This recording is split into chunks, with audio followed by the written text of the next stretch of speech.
Here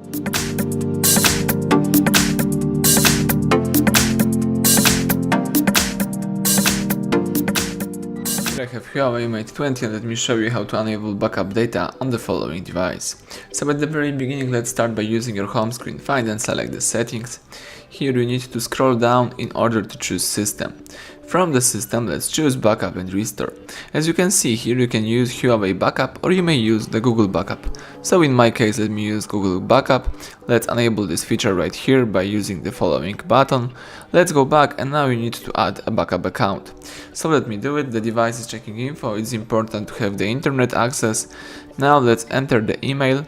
So let me enter my Google email. Alright, let's tap OK, tap next, and it's time to enter the password, so let me do it. Alright, if you are ready, let's tap next right here. Let me agree to terms of service and privacy policy.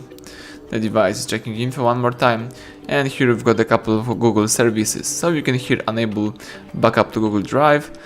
Let's leave this feature enabled, tap accept, tap OK to the following info, and that's it. Just enable backup to Google and add necessary backup account so you can use the Google backup. Everything went well, thank you for watching, please subscribe our channel, leave thumbs up under the video.